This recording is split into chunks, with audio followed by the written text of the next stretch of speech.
அஸ்ட்ரோசைன் channel வாயிலாக உலகெங்கும் வாழ்ந்து கொண்டிருக்கும் சகோதர சகோதரிகளுக்கு அன்பார்ந்த வணக்கங்கள் மற்றும் வாழ்த்துக்கள். இன்றைய பதிவு செவ்வாய் பெயர்ச்சி பலன்கள். காலச்சக்கரத்தினுடைய 7வது வீடான துலா மனையில் செவ்வாய் பகவான் 35 நாட்கள் அமர்ந்து கொண்டு பலனை கொடுக்க போகிறது.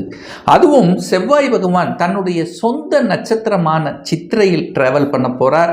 அதற்கப்புறம் ராகுவின் நட்சத்திரமான சுவாதியிலும் விஷாகம் குருவின் நட்சத்திரமான விஷாகத்திலும் பயணித்து தன்னுடைய பலன்களை கொடுக்க போகிறது. அப்போது இந்த செவ்வாய் துலா மனையில் இருக்கக்கூடிய அந்த செவ்வாயால் 12 ராசிகளுக்கும் என்ன மாதிரியான பலன்களை கொடுக்க போகுது அப்படிங்கிறத டீட்டெயிலாக நம்ம பார்க்க போகிறோம். அதற்கு முன்னால் நம்முடைய சேனலை ஃபஸ்ட்டு டைம் பார்ப்பவர்கள் என்றால் மறக்காமல் சப்ஸ்கிரைப் பண்ணிக்கிங்க. மேசராசி அன்பர்களே, செவ்வாய் பெயர்ச்சியால் என்ன பலன்? 35 நாட்கள், அதாவது கன்னி மனையில் இருக்கக்கூடிய செவ்வாய் பகவான் துலாமனைக்கு பயிற்சியாகிறார். அப்போ 35 நாட்கள் துலாமனையில் அமர்ந்து பலனை கொடுக்க போகுது. மேசராசி என்பர்களுக்கு செவ்வாய் பகவான் யார் அப்படின்னா உங்களுடைய ராசி அதிபதி, லக்ன அதிபதி, அதே சமயத்தில் 8க்குரியவன் அட்டமாதிபதியும் அவரே. அப்போது இந்த மேசத்துக்கு நல்லது செய்யக்கூடிய ஒரு கிரகம் அப்படின்னா அது செவ்வாய் பகவானை சொல்லணும். அந்த செவ்வாய் பகவான் கடந்த 3-4 மாதங்களாகவே பார்த்தீங்கன்னா உங்கள் ராசிநாதன் நீச்சத்தன்மையில் இருந்தார், கேதுவோடு சேர்ந்திருந்தார். 6ஆம் இடம் என்று சொல்லக்கூடிய ரணரோக சத்துருஸ்தானம், இப்படி போய் நெகட்டிவ் விஷயத்திலேயே இருந்த இந்த செவ்வாய் பகவான் உங்கள் ராசிநாதன் இப்போ 7ஆம் இடம் என்று சொல்லக்கூடிய அந்த கூட்டாளிகள் ஸ்தானம், திருமண ஸ்தானம் அப்படிங்கிற இடத்தில் வந்து அமர்ந்து கொண்டு உங்கள் ராசியை பார்த்து வலுப்படுத்துகிறார். அப்போ ராசிநாதன் ராசியை பார்த்து வலுப்படுத்தக்கூடிய இந்த 35 நாட்கள் நல்லது நடக்கப் போகிறது. எண்ணிய விஷயங்கள் அத்தனையும் நடக்கப் போகிறது. இதுவரைக்கும் ஒரு மாதிரி சோர்வாக இருந்தவர்கள், உடல்நலம் சார்ந்த விஷயத்தில் இருந்தவர்கள், தான் நினைத்தது செயல்படுத்த முடியலை என்று வருத்தப்பட்டு கொண்டிருக்கக்கூடிய மேசத்துக்கு அனைவருக்கும் இந்த காலகட்டம், இந்த 35 நாட்கள் வந்து ஒரு உத்தமமான ஒரு நாள் அப்படின்னு சொல்லலாம். சுறுசுறுப்போடு இருப்பீங்க, நினைத்தது செயல்படுத்தக்கூடிய தன்மைங்கிறது இருக்கு. இன்னொரு முக்கியமான ஒரு நல்ல விஷயம் என்னவென்று சொன்னால், உங்க ராசிநாதனான செவ்வாய் பகவானை குரு பகவான் பார்க்கிறது ஒரு அற்புதமான ஒரு நிகழ்வு இந்த 35 நாட்கள் நடக்க இருக்கிறது. அந்த குரு அப்படிங்கிறது உங்களுக்கு பாக்கியத்தை தரக்கூடியவன், பாக்யாதிபதி. அந்த பாக்யாதிபதி உங்கள் ராசியை பார்க்கக்கூடிய அமைப்பு இருக்கிறது. அப்போ தொட்டது துளங்கும், நினைத்த காரியங்கள் செயல்படுத்தக்கூடிய தன்மை, சுறுசுறுப்போடு செயல்படுவீர்கள். டிசிஷன் மேக்கிங்கில் சூப்பராக இருக்க போகிறது. தான் சாதிப்பேன் என்கின்ற அந்த மன தெம்பு, அதாவது ஒரு வைராக்கியம் கொடுக்கக்கூடிய ஒரு அற்புதமான ஒரு காலகட்டம் இந்த மேசராசி என்பர்கள். எடுத்துக்குங்க, நினைச்சது சாதிக்கக்கூடிய அமைப்பு. அதாவது ஒரு துவண்டு இருந்த விஷயங்கள் இப்போ அந்த அப்படியே தலைகீழாக மாற்றப்போகிறது. அப்போது வாழ்க்கையில் ஒரு சந்தோஷம் என்கின்ற நிகழ்வு நடக்கக்கூடிய ஒரு காலகட்டம் அப்படின்னு நீங்கள் எடுத்துக்கலாம்.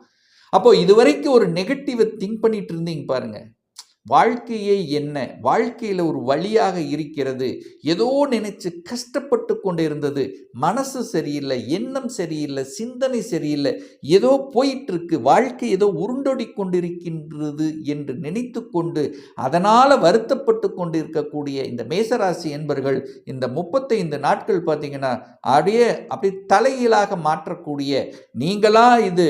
அப்போ உங்களுடைய இயல்பான குணங்கள் வரக்கூடிய, நீங்கள் எப்போவுமே சுறுசுறுப்பாக செயல்படக்கூடியவர்கள், ஒரு அதிகாரத்துடன் இருக்கக்கூடியவர்கள், தான் நினைத்தது செயல்படுத்தணும் அப்படிங்கிற அந்த வைராக்கியம் இருந்தவர்கள் அத்தனையும் இப்போ சாதிக்கக்கூடிய அத்தனை விஷயத்திலும், எந்தெந்த விஷயத்தில் உங்களுக்கு செயல்படுத்த முடியாமல் தவித்து கொண்டிருந்தீர்களோ அத்தனைக்கும் ஒரு நல்ல காலம் பிறந்து விட்டது அப்படின்னு ஸ்ட்ராங்காக அடித்து சொல்லலாம் இந்த 35 நாட்கள் அப்படின்னு சொல்லுவேன். அந்த செவ்வாய் பகவானும் பார்த்தீங்கன்னா இந்த 13/9/2025 22/9/2025 வரை செவ்வாய் பகவான் சித்திரை நட்சத்திரத்தில் பிரயாணம் பண்ணுறார். அந்த சித்திரை என்பது தன்னுடைய சொந்த நட்சத்திரம். அப்போ சுயசார நட்சத்திரத்தில் பிரயாணம் பண்றார். அப்போ அந்த சுயசாரம் அப்படிங்கும்போது இன்னும் வலுப்பெறுகிறது. அப்போ தான் நினைக்கிறது, தன்னுடைய எண்ணங்களை ஈடேற்றுவது, ஒரு மதிப்பு மரியாதை கௌரவத்துடன் செயல்படுத்துவது, மருத்துவம் சார்ந்த துறையில் இருக்கக்கூடிய இந்த மேசராசி என்பர்கள் அல்லது சீருடை அணிந்து பணியாற்றி கொண்டிருக்கக்கூடிய அத்தனை விதமான துறையில் இருக்கக்கூடிய அனைவருக்கும் பார்த்தீங்கன்னா நல்லது நடக்கக்கூடிய தன்மை இருக்கிறது அப்படிங்கிறத ஸ்ட்ராங்காக சொல்லலாம். இந்த காலகட்டம் செவ்வாய் தன்னுடைய சொந்த நட்சத்திரத்தில் இருக்கும் பொழுது இந்த இடம் வாங்கக்கூடிய அமைப்பு உருவாக்கும். உங்களுக்கு ஒரு இடம் அல்லது நிலம், விவசாய நிலம், ஏதாவது ஒன்று நிலம் சார்ந்த விஷயத்தில் இருந்து வந்த பிரச்சனைகளை களைவதற்கும் அல்லது நிலத்தை வாங்குவதற்கும் அல்லது ரியல் எஸ்டேட் சார்ந்த துறையில் ஒரு மந்தத்தன்மை, கண்டிப்பாக சொல்கிறேன், ஒரு கடந்த 3-4 மாதங்களாக இந்த மேசராசி என்பர்கள் யாரெல்லாம் ரியல் எஸ்டேட் சார்ந்த துறையில் இருந்து கொண்டிருக்கிறீர்களோ அவர்களுக்கெல்லாம் ஒரு அழுத்தத்தையும் ப்ரெஷரையும் டென்ஷனையும் கொடுத்து கொண்டு தான் இருந்ததுன்னு சொல்லுவேன். ஒரு நல்ல ஒரு இயல்புத்தன்மை இல்லை. ஆனால் இந்த காலகட்டம் பார்த்தீங்கன்னா எத்தனையும், அதாவது அந்த தன்மை சுறுசுறுப்படையும். ரியல் எஸ்டேட் நீங்கள் நினைச்ச மாதிரி நடக்கக்கூடிய தன்மை, ஒரு டிசிஷன் மேக்கிங், ஒரு வளர்ச்சி அப்படிங்கிறத கண்டிப்பாக நீங்கள் பார்க்கலாம். அப்போ ரியல் எஸ்டேட் சார்ந்த துறையில் இருக்கின்றவர்கள், சீருடை அணிந்து பணியாற்றி கொண்டு இருக்கின்றவர்கள், நெருப்பு சம்பந்தப்பட்ட விஷயத்தில் இருக்கின்றவர்கள், அதாவது மின்சாரம் சம்பந்தப்பட்ட விஷயத்தில் இருக்கின்றவர்களுக்கும் நல்லது நடக்கக்கூடிய ஒரு அற்புதமான ஒரு காலகட்டமாக நிச்சயமாக இந்த மேசத்துக்கு அமையும். அப்போ வீடு வண்டி வாகனங்கள் வாங்குவதற்கு உகந்ததனா நிச்சயமா வாங்கி கொள்ளலாம். அதில் எந்த மாற்று கருத்தும் இல்லை. ஏன்னா வீடு வண்டி வாகனத்துக்கு காரண கருத்தாவாக இருக்கக்கூடிய சுக்கிரனும் பார்த்தீங்கன்னா 5ஆம் இடத்தில் இருக்கார். அதாவது 7ஆம் வீட்டுக்கு தனக்கு 11ஆம் இடத்தில் இருக்கிறது கூடுதல் சிறப்பை தரும். அப்போ வீடு வண்டி வாகனம், அசையும் அசையா சொத்துக்கள் சார்ந்த விஷயங்கள் சிறப்பு பெறக்கூடிய ஒரு அற்புத காலகட்டம்.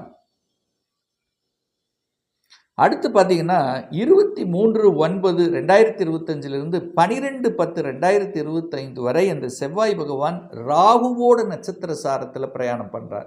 அந்த ராகு பகவான் எங்கே இருக்கார் அப்படின்னா 11ஆம் இடமான லாபஸ்தானத்தில் இருக்கு.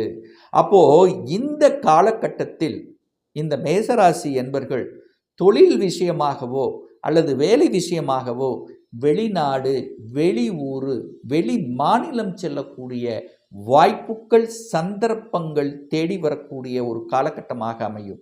கண்டிப்பாக டிராவல்ங்கிறது உண்டு. கடல் கடந்து செல்லக்கூடிய அமைப்பு, அல்லது நான் வெளிநாட்டுக்கு போகணும், அங்கே போய் வேலை பார்க்கணும் என்கின்ற அமைப்புகள் தானாக வரும். அல்லது வெளிநாடு சம்பந்தப்பட்ட நிகழ்வுகளில் பங்கேற்கக்கூடிய அமைப்பு, அல்லது அந்நிய மதத்தினர் சம்பந்தப்பட்ட அவர்களோடு இணைக்கக்கூடிய தன்மை அப்படிங்கிறது இந்த காலகட்டம் நிச்சயமாக உண்டு. ராகுனாலே பாம்பு. ஸோ அந்த காலகட்டத்தில் நீங்கள் பாம்பாக செயல்பட போறீர்கள். பாம்பு ஒரு இடத்தில் நிற்காது, ஓடிட்டே இருக்கும். அலைச்சல் திருச்சல், டென்ஷன், ப்ரெஷர் கொடுக்கும். ஆனால் லாபத்தையும் சேர்ந்து தரும்.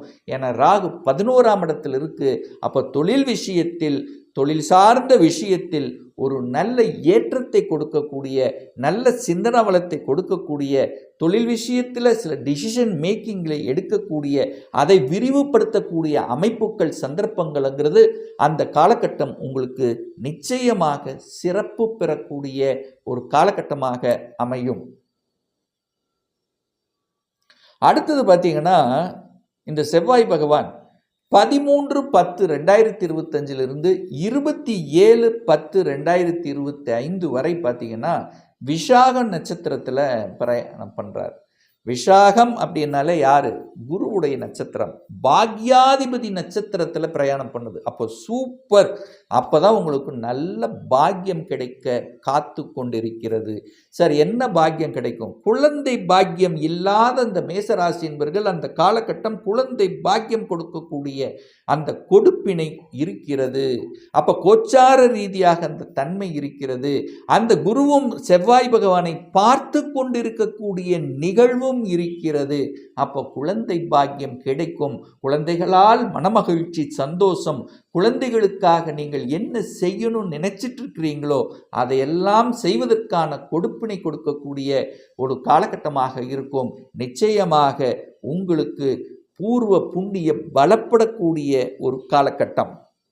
சகோதரர்களுடைய ஒரு பாக பிரச்சனை, சொத்து பிரச்சனை, இந்த மாதிரி எல்லாம் தீர்ப்பதற்குண்டான ஒரு நல்ல காலகட்டமாக அமையும். சண்டை சச்சரவு இல்லாமல் ஒரு சுமூகமான உறவு, அதாவது ஒரு நல்ல உறவை மேம்படுத்தி கொள்ளக்கூடிய ஒரு காலகட்டமாக அமையும். தந்தையின் மூலமாக அனுகூலம், ஆதாயம் கிடைக்கக்கூடிய தன்மை, குல தெய்வத்துக்கு சென்று வரக்கூடிய பாக்கியங்கள், கோயில் திருப்பணிகளுக்காக செலவு செய்வது அல்லது அதை முன்னிருந்து எடுத்து நடத்துவது, இந்த மாதிரி நல்ல நல்ல பொதுநலத்தன்மையில் ஈடுபடக்கூடிய ஒரு வாய்ப்புள்ள ஒரு காலகட்டமாக அமையும்.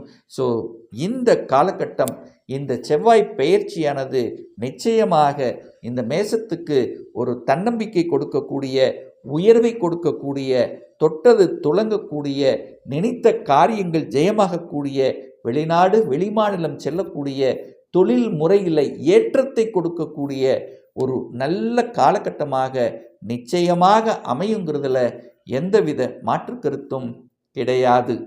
ஒரு பர்சனல் கன்சல்டேஷன் எடுத்துக்கணும், ஒரு சுயஜாதகம் பார்க்கணும் என்று விருப்பமுடைய அன்பர்கள் டிஸ்பிளே தெரியக்கூடிய நம்பருக்கு வாட்ஸ்அப் மூலியமாகவோ ஃபோன் கால் மூலியமாகவோ தொடர்பு கொண்டு நேரடியாகவோ அல்லது ஆன்லைன் மூலமாகவோ கன்சல்டேஷன் எடுத்துக்கலாம்.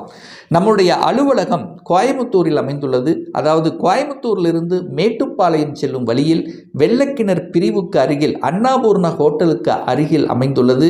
பிரியர் அப்பாயின்மெண்ட் வாங்கிட்டு நேரடியாக கன்சல்டேஷன் எடுத்துக்கலாம். நிச்சயமாக இந்த பதிவு ஏதாவது ஒரு ரூபத்தில் உங்களுக்கு யூஸ்ஃபுல்லாக இருக்குங்கிறதுல எந்தவித மாற்று கருத்தும் இல்லை. நம்முடைய சேனலை நீங்கள் ஃபர்ஸ்ட் டைம் பார்ப்பவர்கள் என்றால் மறக்காமல் சப்ஸ்கிரைப் பண்ணிக்கிங்க.